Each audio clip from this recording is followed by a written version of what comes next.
Good evening. Kalyan గారితో cinema చేస్తే నా అదృష్టం ఏంటంటే మనం ఏ సినిమాకి వెళ్ళా మన సినిమా ప్రమోషన్ జరిగిపోతుంటుంది అక్కడ.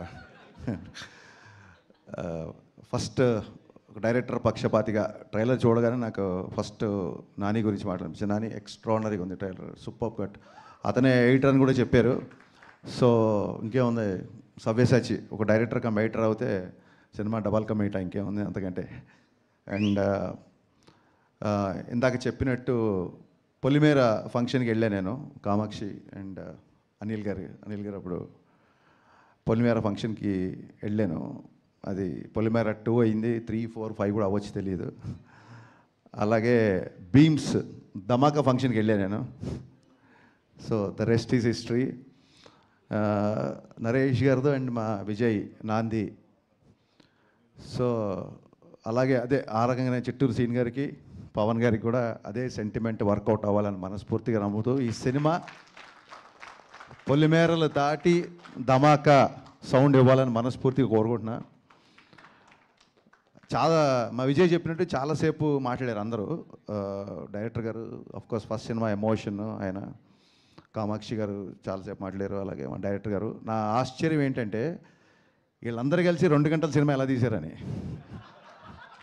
So that is going to be the biggest surprise అని నా feeling. I'm waiting for that surprise. And Ramesh Reddy garu ఎక్స్ట్రానరీగా ఉందండి మీ విజువల్స్, సూపర్. అండ్ మీరు చాలా ఫాస్ట్ అని చెప్పారు Naresh garu. That is the need of an hour actually.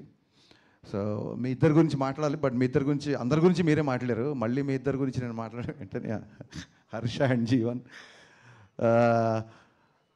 చాలా టైం అయిపోయింది యాక్చువల్గా. చిట్టూరు సీన్ గారి గురించి చాలా మాట్లాడాలి నేను. మేబీ సక్సెస్ మీట్కి మళ్ళీ అప్పుడు ఆయన గురించి చెప్తాను నేను, చిట్టూరు సీన్ గారి గురించి డెఫినెట్గా. నరేష్ గారి గురించి ఖచ్చితంగా మాట్లాడాలి. నేను ఈవీ గారి సినిమాలు చూసిన తర్వాతే నేను సినిమా రైటర్ అవ్వాలనుకున్నాను. అక్కడి నుంచి నా జర్నీ స్టార్ట్ అయింది. సో పరోక్షంగా నా సినిమాల్లో ఏమాత్రం ఎంటర్టైన్మెంట్ బాగుంటుందన్నా, పాటలు బాగుంటాయన్నా, ఇంకేమన్నా సినిమాల్లో నచ్చే విషయాలు ఉంటే మట్టుకు వాటి మీద నాకు ఈవీ గారి యొక్క స్ట్రాంగ్ ఇన్ఫ్లుయెన్స్ నా మీద ఉందండి. ఆయనతో డైరెక్టర్ అయ్యాక కలిసాను నేను ఒకసారి, బట్ ఆయనతో ఎక్కువ టైం ఎప్పుడు స్పెండ్ చేయలేదు. ఆ రిగ్రెట్ ఎప్పుడు ఉంటుంది నాకు. సో నరేష్ గారి ఫంక్షన్కి నాకు ఎప్పుడైనా ఇన్విటేషన్ వచ్చిందంటే నేను ఇంకా సెకండ్ థాట్ కూడా ఉండదు, నాకు ఇమ్మీడియట్గా నేను వచ్చేస్తానంటాను. ఎందుకంటే నేను డాడీతో ఎక్కువ టైం స్పెండ్ చేయలేకపోయాను. At least I have that privilege now. Naresh గారితో నాకు ఆ టైం స్పెండ్ చేసే అవకాశం ఉంటుంది ఫీల్ అవుతాను. నాకు ఆయన అంటే అంత ఇష్టం. అంటే ఈవీ గారి యొక్క స్ట్రాంగ్ ఇన్ఫ్లుయెన్స్ నా మీద ఉంటుంది. జస్ట్ బికాస్ ఆఫ్ ఆయన వల్లే నేను, because of him I'm here అని నేను చాలాసార్లు చెప్పాను.